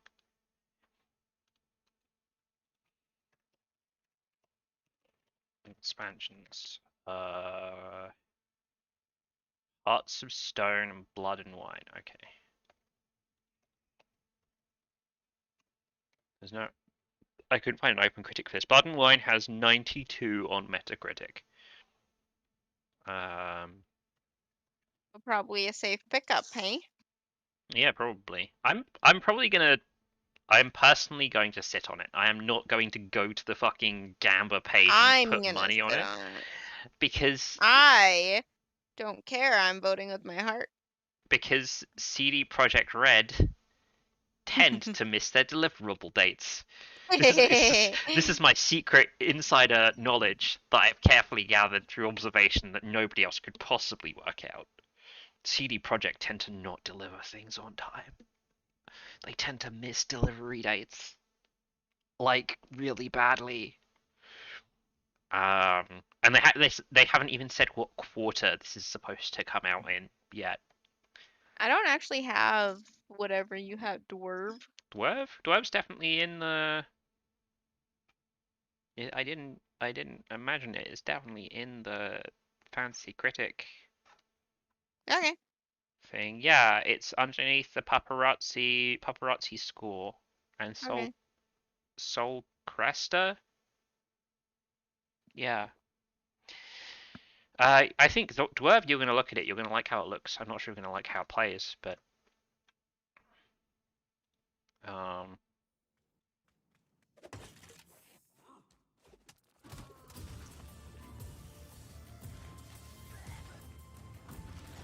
But yeah, it's like a dungeon crawler, but it's a dungeon crawler where you advance by placing static defense down, like a tower defense game. Artisans of war that engineered magnificent turrets and traps.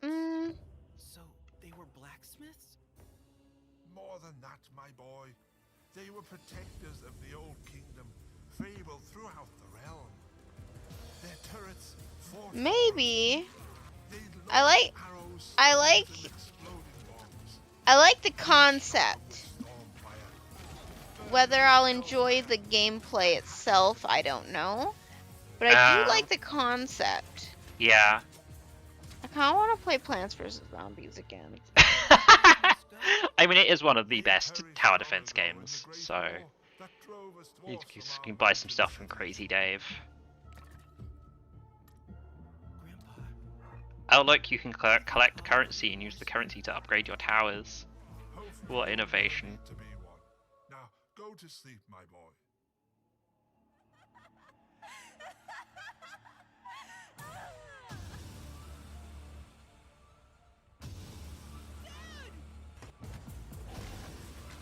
Puppy! Oh, there's bosses.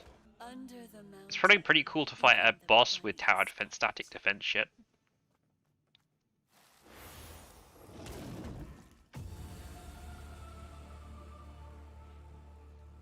Your main character looks kind of dumb.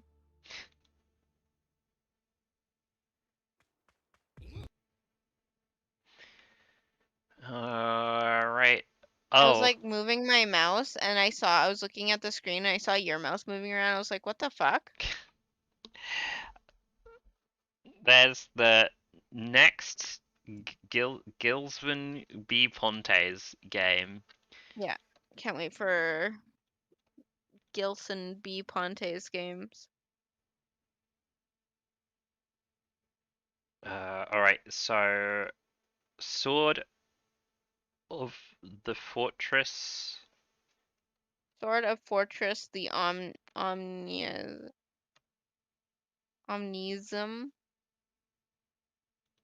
Impressions. Here we go. There's a trailer for this Oh. content. I think I might know what this is based on the fact that Jim Pression talked about this. I don't think that you go into the water in this game. Like, I think the water is just like land. If I recall correctly. I say that this game looks unreal.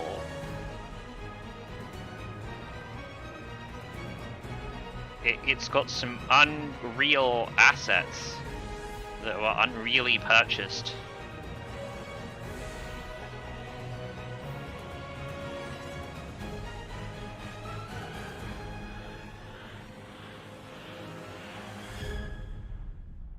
This music is ridiculous for that trailer. It was like super hype music and like nothing happened. Horrible game, do not buy.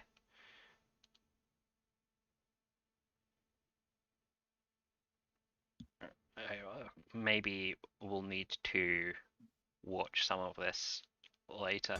But hey, you can put some of your fake Fantasy Critic money down on this unannounced title. You know it. Dennerton Games' new Untitled game. I don't even know. Oh, Hotline Miami. Oh. Okay. Well, that is. Ooh, it's been like 5 years since they released a video game.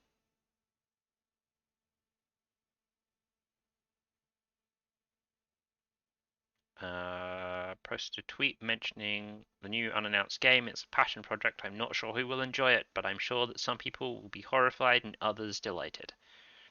That does sound promising. Yeah. And then a game that is no longer worth bidding on because it has been moved to 2023 is Witchfire. FPS action game 2022. The astronauts. Oh, it's the Vanishing of Ethan Carter, guys.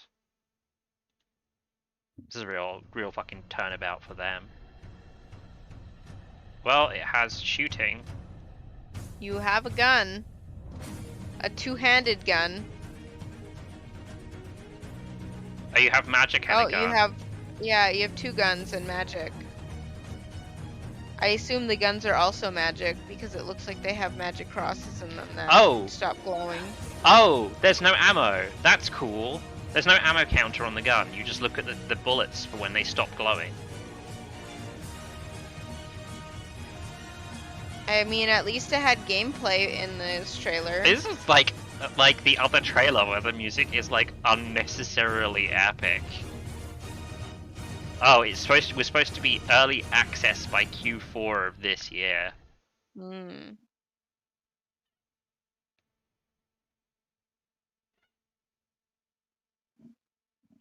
First person Dark Souls with a shotgun. This game is never going to come out. Maybe Silksong will come out by the time it comes out. Maybe Silksong will come out. Ever. Maybe Team Cherry will stop. We're getting it this year, boys! Maybe Team Cherry will not be on holiday soon. Do you think it's done and they've just not been able to ship it because they've never stopped being on holiday? I bet we're gonna get info on it on February. Why in February? Because February's the month. February is the month? Yeah, Hollow Knight released on February, and the last 2 times we got information from Silksong was in February. Oh, okay. I didn't know. February is like the Hollow Knight month, whether it was originally on purpose or not, but like it seems to be the month that Hollow Knight gets talked about. Okay, well So if we're gonna get some info, probably on February. That's news to me. I assumed when you were like February, I was like, is there some games thing that I don't know about that's happening in February? Who knows? I just doubt it's gonna release in February because everyone compares it like, oh, Souls like side scroller, so it's like it's the Dark Souls of side scroller, or sorry, the Dark Souls of Metroidvania, but then Elden Ring's coming out in February, so people are gonna be like, oh, but if I'm already playing Dark Souls games, why would I need to play a Dark Souls game? I mean, I guess I'm asking the wrong person because you don't really play Dark Souls games. I don't really see Hollow Knight as like People compare it to Dark Souls game. because it has the you leave your corpse behind, you have to go get your ship back. So people compare it to Dark Souls, like the benches and the bonfires. It has similar mechanics, therefore it is the Dark Souls of this thing. Pretty sure like Minecraft was doing that before Dark Souls was, but it's fine. What? If you died, your equipment drops where you die, and if you want your equipment back, you have to go to where your corpse is and get your equipment back. But it's not your equipment. You're not losing your equipment. You're like losing your money. But like, and it doesn't have like bonfires. Like it has the beds that you build, but like that wasn't Minecraft didn't have that as an initial thing, and it's just different. Like losing all of your equipment that you can craft and rebuild is like different from losing all of your currency, which you just have to collect.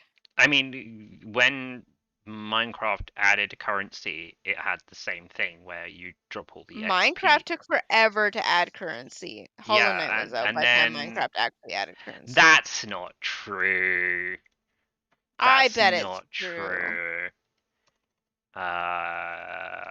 Let me just.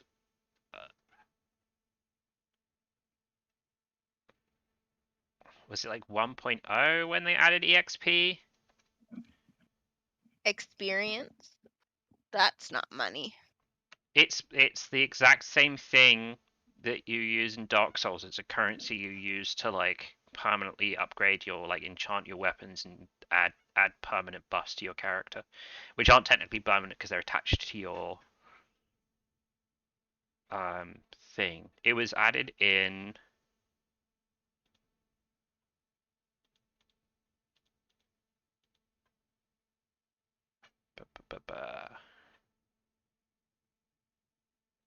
2010 is when the first mention of experience in Minecraft. Yeah, I still think it's way different than both Dark Souls and Hollow Knight.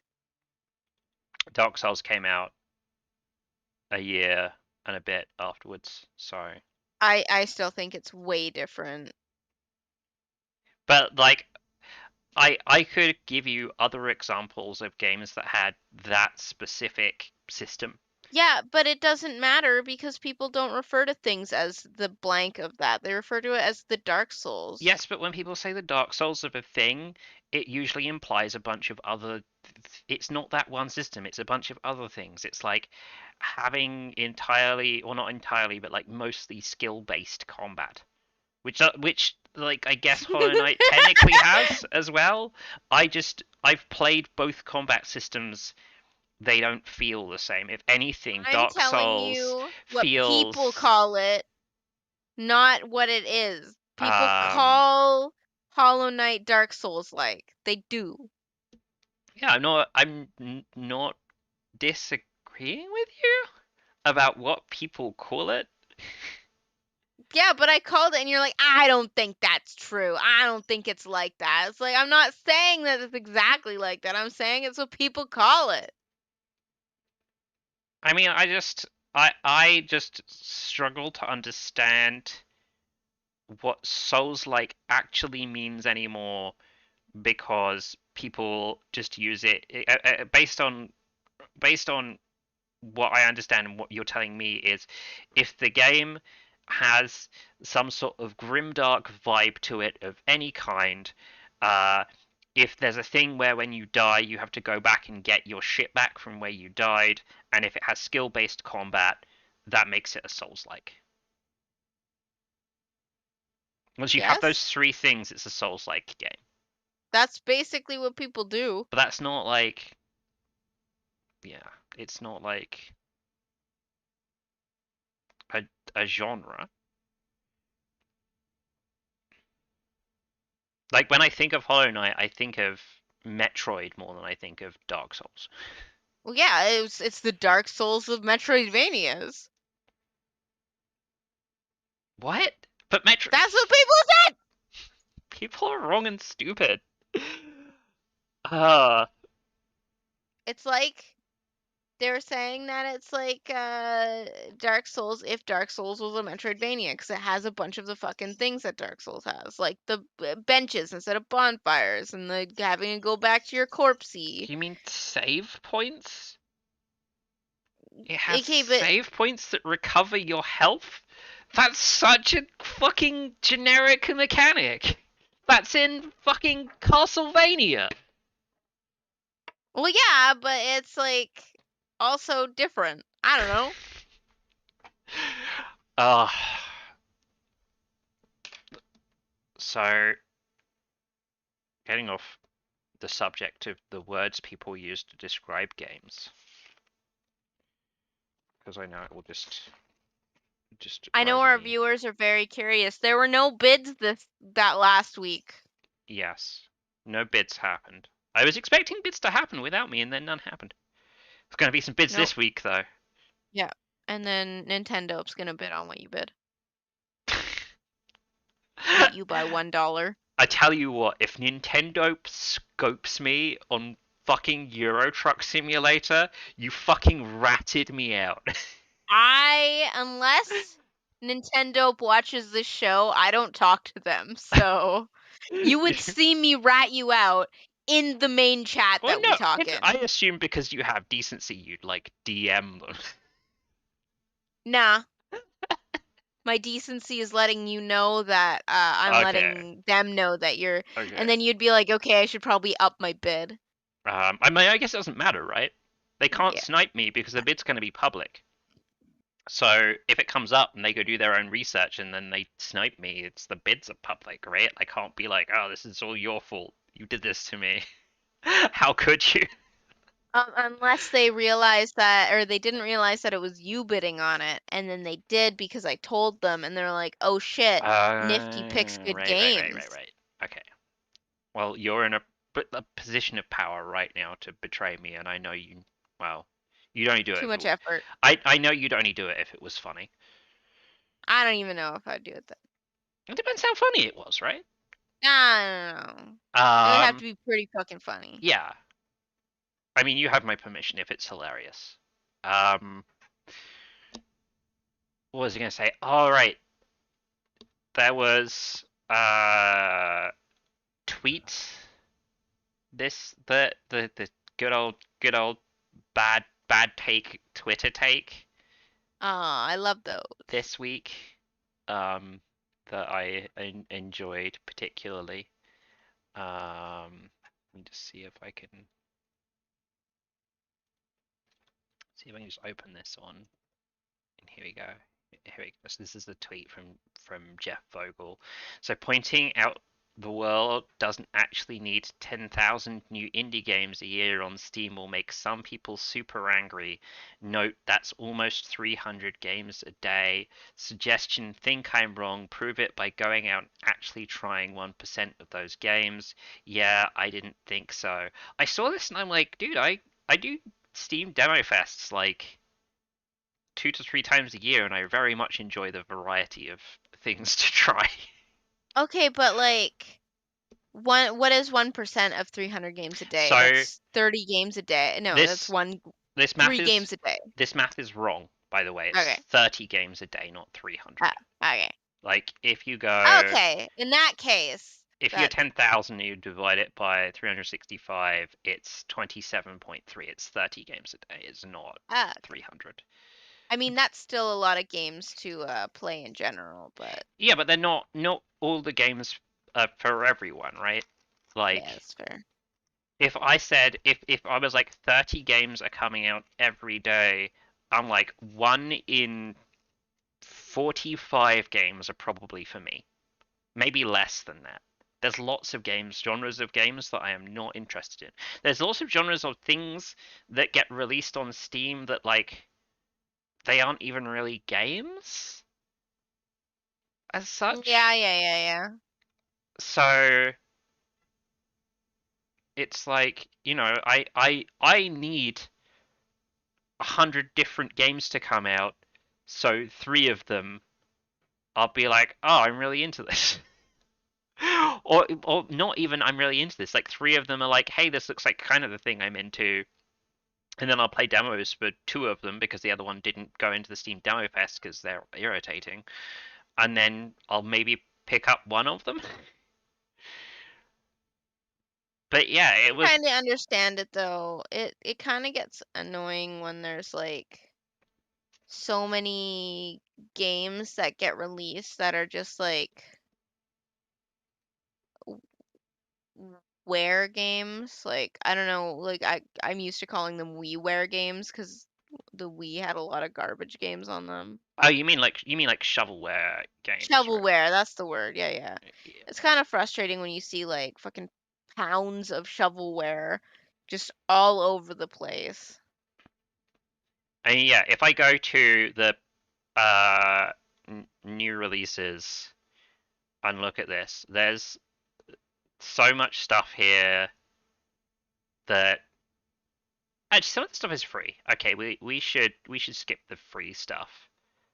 I mean, this deck building game Just so actually you know, looks... on your screen, I don't see anything. I just see oh right, because I have to go to Steam on the browser. Right. Thank you. That means we're not going to see the sexy sex games. I guess I could log. No, I'm not going to log in. I could, but I have to pull the browser tab out and log into the tab that's not on the stream, and then move the tab back. So I'm not doing this. We just go to. Ooh, sucker for love. Dude, down here. Where is it? Oh, it's not on here. Yeah, because the sexy sex games are hidden. Sex with Hitler is not on this list.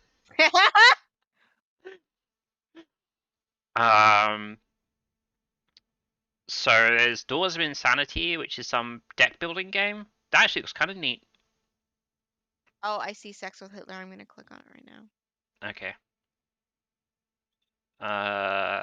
Oh my gosh.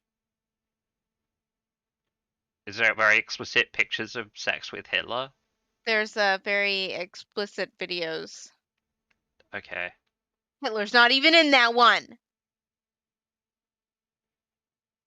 Oh, and it's a game. Like it's legitimately a game and not just like a visual. What the fuck?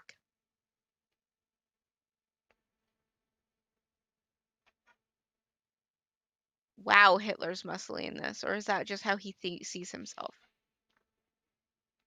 But yeah, there's a couple of cool looking game things. There's an immersive dating game. Oh no, that's free. Never mind. There's Zoo Seeker. I don't know what this is. Oh, it's a hidden object game.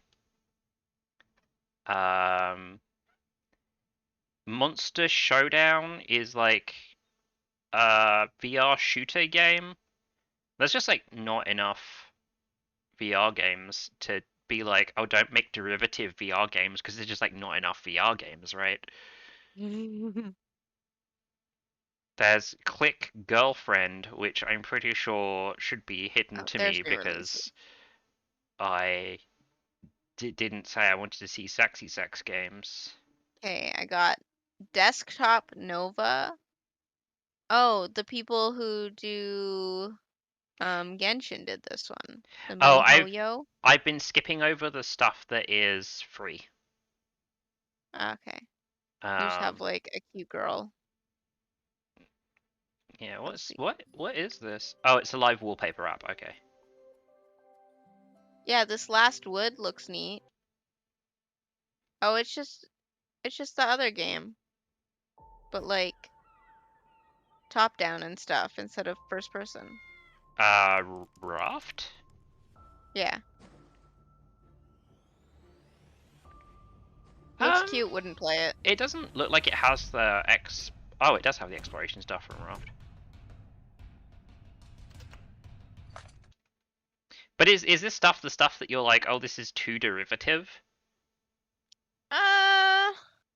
There's a game here, a free game that's Doge to the Moon, which is definitely not anything, but it's free. Nobody's trying to charge you money for that. Let me just close this. Monster Showdown looks like it's just like Unity. Yeah, it's a VR game. Oh, okay. If it wasn't VR, I'd be like, why is there this thing? But all the stuff that looks like really low rent and bad is all free. It's all people just like putting their game out there. Yeah, I mean it's better that it's free, I guess. But I just like even then it being free just means it's like I'd say it's still like kind of garbled stuff here. There's specifically a curation issue with that stuff of like some free stuff. Like Hexojago looks like bad. Yeah, I mean it's stock RPG Maker assets, but like also by the same thing is that you would not see this on Steam unless you went looking for it, right? We specifically had to go. You have to go to the new releases, and then you have to go off popular new releases onto new releases, and then scroll down that list to find something particularly bad. But yeah, there is a curation problem because if you are like, I'm going on Steam to look for free games, there's two sets of games in that bucket because there's games where people are just like, you know, I'm just going to make my game. I'm going to put it out there. I'm going to put it on Steam, whatever. You know, I just want to make a thing and share it with people. And then there's people who are proper studios who are making free-to-play games who are going to monetize it through the things that they sell in the game, but the actual game is free. And the two things should not live in the same space together because they're two different kinds of products. Like the only thing they have in common is that the upfront price for both is $0. Yeah.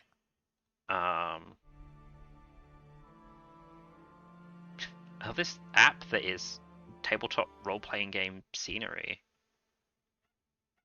It's coming soon.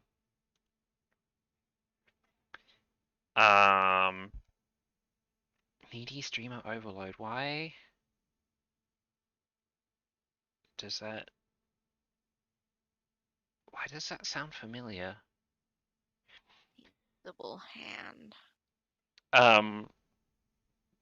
So yeah, there's a problem with like derivative stuff. I also like have to add the context to this tweet is very important.